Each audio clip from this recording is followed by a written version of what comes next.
이제 그동안 배웠던 걸 쭉 요약해보면 결국에는 엄마가 어떤 마음의 자세로 아이를 케어해야 될 건지, 그래서 제가 큰 단락으로 한번 나눠봤어요. 이것도 이제 우리가 심리학에서 나온 내용들인데요. 첫 번째는 엄마는 양육자가 돼야 된다는 거, 누구나 다들 아는 사실이죠. 두 번째는 기본적인 신뢰를 형성시키는 조력자가 돼 있어야 되고, 세 번째는 사회적으로 나중에 이 아이가 사회에 적응할 수 있게 기본 신뢰감이 좋기 때문에 상호 보완적인, 상호작용적인 역할을 누굴 통해서 또 배워가겠어요? 엄마죠. 그래서 상호작용, 조력자가 돼 있어야 되는 거고, 그 다음에 적절한 좋은 환경에서 아이를 키워주려고 하잖아요. 모든 부모님들은. 그렇지만 이게 환경이라는 거는 뭐 의리의리하고 막 좋은 이런 환경, 뭐 비싼 집, 돈이 많은 집, 이게 아니라 아기가 안정된 최소한 의식지를 해결할 수 있는 그런 환경을 말하는 거예요. 그리고 적절하게 자극을 시켜줄 수 있는 공간들, 이걸 이제 항공 제공자라고 하죠. 어머니는 그 역할을 충분히 해줘야 되는 거고요. 그리고 아이가 컸을 때 무조건 자기가 원하는 걸 다 할 수 있는 게 아니라 어느 정도는 아이도 커가면서 본능적으로 되는 것과 안 되는 거를 가르쳐줘야 되는 거예요. 무조건 운다고 해서 어때요? 너무 과잉보여한다거나, 그렇다고 너무 또 규칙적으로 해가지고 이거 안 돼! 막 가르친다거나, 이렇게 애기를 키울 수 없기 때문에 이거를 적절하게 조율할 수 있는 것. 그래서 아기의 기본적인 자율성을 어느 정도 조력할 수 있는 조력자가 되는 게 엄마의 자세고 엄마의 역할이거든요. 그러면 첫 번째 우리가 양육자에 대해서 한번 설명을 다시 한번 해볼게요. 우리가 양육자라는 건 뭐냐면 교육을 시킬 수 있는 권한이 있는 사람을 말해요. 자, 우리가 교육자는 교육을 시킬 수 있는 사람이죠. 학교 선생님들, 뭐 교수.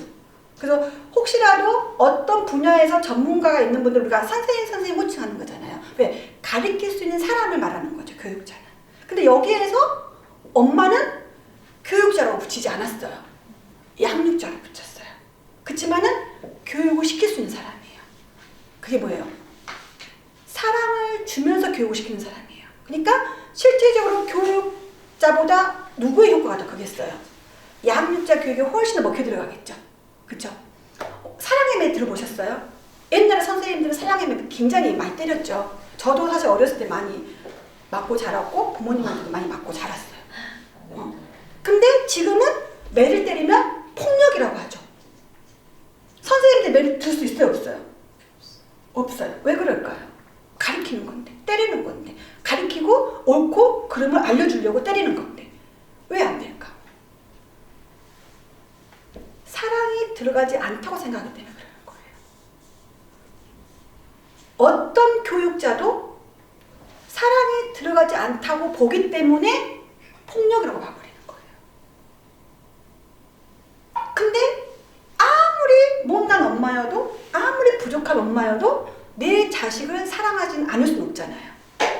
그죠? 그래서 내 자식한테 정말 사랑을 느끼는 감정 플러스 교육을 시킬 수 있는 사람은 어느 세상에 엄마밖에 없기 때문에 그걸 우리는 양육자라고 해서 양육자의 교육이 최우선으로 보는 거죠. 3살 버릇 8까지 간다는 이것도 결국 누구의 교육이에요? 부모, 엄마의 교육이죠. 그 교육이 안 먹혀 들어가는 경우는 당연히 유아기 때도 힘들죠. 그러면 유아기 때 힘든 건 못 고치냐? 그렇진 않아요. 가르치고 할 수 있어요. 그거는 학습과 인지를 시키는 통해서. 본능적으로 사랑을 느끼면서 자연스럽게 배워가는 학습이 아니라 알려줘가지고, 옳고 그름을 알려줘가지고. 그 학습도 언제부터 이루어지냐면 24개월 때부터 이루어지죠. 왜? 24개월 때부터 이성적인 판단, 지각, 인지, 학습, 기억 이런 것들이 이루어지고 있기 때문에 그 전까지는 다 본능 교육이기 때문에 그 본능 교육, 양육자 역할을 해야 되는 거죠. 그럼 양육자 역할은 또 나와요. 충분한 아기의 리비도에 충족을 시켜줘야 되고, 애착 형성 시켜줘야 되고, 최소한 영양 공급을 시켜줘야 되고, 최소한의 아기가 잘 잘 수 있도록, 깊은 수면을 취할 수 있도록, 아프지 않도록 케어하는 게 다 누구예요? 엄마. 이 역할이 엄마의 자세예요. 그러면은 당연히 아이가 아플 때 잠 못 자고 병원 데리고 가야 되고, 잠 들지 못할 때 엄마가 달래면서 재워줘야 되고, 아기 배고프다 할 때 밥 차려줘서 젖 만들어서 줘야 되는 거고, 당연히 어머님이 힘들어 안 힘들어? 힘들죠. 그럼 이런 부분에서 어느 정도 희생 감수해야 되겠죠. 그죠? 그래서 내가 희생할 준비가 되어 있어야 되는 거예요. 그리고 희생하면 당연히 뭐가 따라와요? 만족이죠. 희생하는 거에 대가가 있어야 돼요. 이 아이가 건강히 잘 커주고 수면 잘 취해주고 몸무게도 좀 늘어가고 엄마 젖을 먹으면 이게 만족이고 행복감이죠. 이게서 또 신뢰감이 형성되는 거고 여러 가지. 그래서 양육과의 관계, 이 관계가 이제 첫 번째 엄마가 해야 할 역할이라는 거. 그래서 엄마라는 존재는 희생도 해야 되지만 엄마 스스로가 강해져야 돼요. 약해지면 안 되는 거예요. 우리가 귀가 얇은 사람들이 왜 그래요? 귀가 얇은 사람들이 자신감이 없으니까. 자신감이 없으니까 이 사람이 말 옳은 것 같고 저 사람 말이 옳은 것 같아. 근데 내 아기에 대해서 일관된 모습을 교육시킬 수 있는 가치가 있는 사람이면 흔들려 안 흔들려? 아이들은 그런 엄마를 원해. 그래서 아이들이 엄마한테 원하는 거는 먹을 걸 많이 주는 엄마가 원하는 게 아니라 자신감 있고 강단 있는 엄마를 원하는 거예요. 그런 어머님들이 우리 아이를 키울 때 강단 있는 아이를 키워주는 거예요. 요즘 아이들 보면 자존심이 센 애들이 되게 많아요. 근데 우리가 자존심과 자존감은 완전히 다른 거 아시죠? 그죠? 요즘 어머님들은 무조건 자존심 센 아이를 키워요. 너 잘한다, 잘해, 최고야. 근데 밖에 나가보니까 자기보다 잘하는 게 너무나 많아. 자존감이 떨어지겠죠? 이런 것들이 어머님이 어떻게 아이에게 해주느냐에 따라서. 자, 공부를 잘하면 자존감이 올라가나요? 그렇지 않아요. 얼마든지 공부를 못해도 자존감이 강한 아이들은 긍정적인 효과를 보기 때문에 다른 일에서 자기 능력을 발휘할 수가 있는 거예요. 그게 아기 때 아이가 애착 형성이 잘 돼 있는 아이들이 아무래도 자존감이 강할 수밖에 없죠. 자존심과 자존감은 엄연히 다르기 때문에 우리 어머님은 자존감이 강한 아이를 키울 수 있도록 노력해 주셔야 되는 거고, 두 번째는 고집이 센 애를 키워서는 안 되죠. 고집이 아니라 강단이 있어야 돼요. 고집은 뭐냐면 남들이 다 아니라 하는데 막 고집 부리는 거예요. 내가 옳다고. 인정을 안 해, 사람들이. 근데 강단은 뭐예요? 내가 옳다고 생각하는 확실하게 밀어붙일 수 있는 에너지죠. 그러면서 내가 옳지 않다고 생각하는 건 과감하게 빠질 수 있는 지혜도 있는 거죠. 이게 강단이에요. 우리 아이들을 어떻게 키워줘야 돼요? 강단 있고 자존감이 강한 아이를 키워줘야 되겠죠. 그게 양육자의 역할이라는 거죠. 그럼 양육자의 역할은 교육을 시킬 수 있는 옳고 그름, 기본적인 걸 가르쳐 주면서도 뭘 해줘야 돼? 기본적인 신뢰를 주는 애정, 사랑, 안정감, 이런 것들을 채워줘야 된다는 거죠. 자, 두 번째 역할은 뭐라고 했어요? 기본 신뢰가 항상 같이 연결되죠. 이런 것들이 기본적으로 엄마에 대한 존재, 아, 우리 엄마는 정말 강단 있는 사람이야? 정말 어느 정도 나를 위해서 희생해서 정말 고마우신 분이야? 믿고 따라줄 수밖에 없죠. 믿고 따르기 때문에 아이들도 자기가 성장해 가는 과정에서 내가 사랑받는 존재라고 느꼈기 때문에 어때요? 사랑을 주는 것도 배워가는 거예요. 사랑을 받지 못한 애들은 다시 사랑받는 걸 배워야 되기 때문에 주려고 하지 않아요. 근데 어렸을 때부터 사랑을 받는 아이들은 이미 내가 충분히 받았기 때문에 다른 걸 배워야 돼. 주는 걸 배워야 되는 거야. 그게 엄마와 아이의 또 신뢰의 형성에, 그래서 어머님의 그런 조력자 역할이 얼마나 중요한지 또 이 단락에서도 우리가 알 필요가 있는 거고요. 자, 세 번째는, 자, 우리가 상호작용, 이제 여기가 지금 이제 조금 틀렸는데요.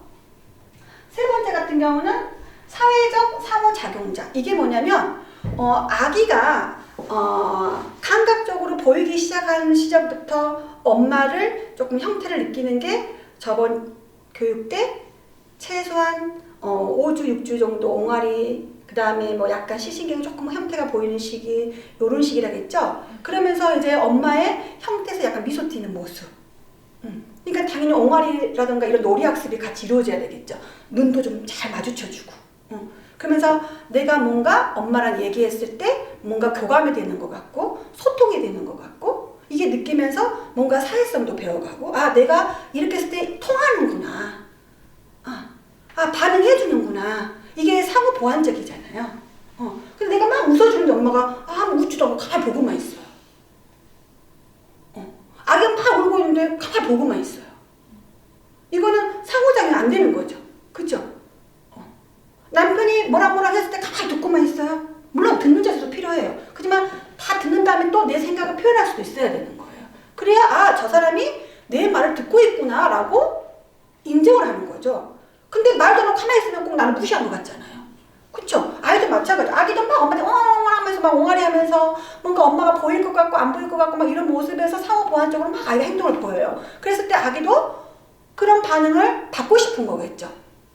그래서 아무래도 많이 옹알이에 대응해주고 거기에 맞춰서 행동도 많이 움직여주고 그게 이제 아기가 상호작용하면서 아, 내가 어떻게 표현했을 때 먹혀들어가고 있구나. 그러니까는 자기가 스스로 또 존중을 하죠. 아, 내가 가치 있는 사람이구나. 반응을 해주고 있기 때문에. 이게 이제 상호작용을 할 수 있는 조력자 역할도 엄마의 역할이 크다는 거고요. 또 다음은 우리가 이제 자율성 형성의 조력자라는 건 뭐냐면 아기들이 언제부터 자기 주장을 펼치는지 아세요? 어느 계획부터? 막 고집 부리고 막 아니라고 하고 막 화도 많이 내고 평상시보다 화도 많이 내고 말할 때 미운 내살 응. 의외로 되게 컸을 때 그럴 것 같죠? 생후 4개월만 되면 나타나요. 생후 4개월만 되면 생후 4개월만 되면 아기가 분노 같은 것도 더 강하게 나타나고 자기 주장이 강해져요. 이때 본능적으로 어머님이 조력을 잘 못해주게 되면은 나중에 이유식이 할 때 어떻게 돼요? 자기 주장대로 돌아다니면서 밥을 먹는 형태가 되는 거죠. 그래서 4개월 전까지는 기본적으로 웬만한 아이의 신경 반사가 다 만들어져요. 그리고 그 이후부터는 정말 실질적으로 아기들이 자기 감정을 제대로 표현하는 시기예요. 왜? 그 전에 느꼈던 거를 하나씩 이제 어때요? 써먹으려고 하는 거죠. 그래서 이때 아기가 고삐 뿌린 망아지처럼 고집 부리고, 그러니까 그때 시기 때 보면 이제 젖병 먹는 엄마들도 아시겠지만 먹다가 갑자기 이쁘게 안 먹고 막 놀면서 먹으려고 한다거나, 또 젖 먹는 애들도 보면은 그때 먹다가 막 딴짓하면서 산만하게 먹는다거나 이런 모습들이 보이죠. 자기 주장이 강해지는 거예요. 이랬을 때 엄마가 아기의 이런 행동 발달을 어느 정도 자율성을 인정하되 적절하게 그거를 가지치게 할 수 있는 조력자가 돼야 된다는 소리예요. 무조건 그래 너는 아직 말도 못하고 아직 어리니까 그렇게 해도 돼 이게 아니라 4개월 정도부터 그런 모습이 나타나기 때문에 영아기 때부터 엄마가 그 자율성을 어느 정도 컨트롤할 수 있는, 제한할 수 있는 것들을 가르쳐줘야 된다는 거예요. 그런 부분에서 자율성을 조절하는 조력자가 되라는 의미예요. 이런 여러 가지 단계에서 엄마가 했던 과정, 이게 결국에는 아기가 처음에 원초적으로 받아들이는 교육인 거거든요. 자, 그러면 나머지는 또 이제 한 가지 제가 빠뜨린 게 있는데요. 그게 뭐냐면 환경 제공자. 아까 잠깐 얘기했죠. 그게 이제 어느 정도 가정적인 환경보다는 자극적인 환경을 얘기하는 걸 다시 한번 말씀을 드리고 싶고, 이거는 아무래도 집에 있는 것보다는 밖에 나가서 다양한 거를 경험하게 해주고, 여러 사람 표정과 여러 사람의 모습을 보여주게 해주고, 이게 환경 제공자예요. 근데 요즘 같은 시대에는 미세먼지다, 뭐 바이러스다, 이런 여러 가지 생각지도 않는 환경 때문에 아기들이 정말 외부적으로 겪어야 되는 자극을 많이 못하고 있는 건 사실이거든요. 그러면은 그런 과정에서 해줄 수 없는 거라면 최소한 거는 해줘야 되는 거잖아요. 그러면은 집안에만 있는 경우는 얼마나 답답하겠어요. 그쵸? 근데 집안에 있기 때문에 이 아기도 그런 환경을 제공해서 느끼고 싶은데 자꾸 찡찡대. 답답해서. 그러면 그거를 찡찡대는 거를 집에서라도 어떻게 엄마가 풀어주려고 해야 되는데 그걸 어머님들이 그런 걸 제공해줘요, 안 해줘요? 안 해주고 재워. 배고픈 것 같아. 막 이러면서. 왜? 일단은 재우면 조용해지니까. 이런 것들은 결국 환경의 제공자 역할을 못하고 있는 거죠. 그쵸?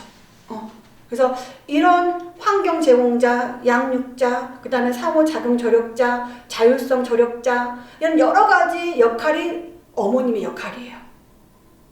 그래서 이런 역할을 발판으로 해서 다음에는 이제 우리가 신생 아이들의 반사 행동에 어떻게 대응할 건지 그때 또 다시 한번 얘기해 볼게요.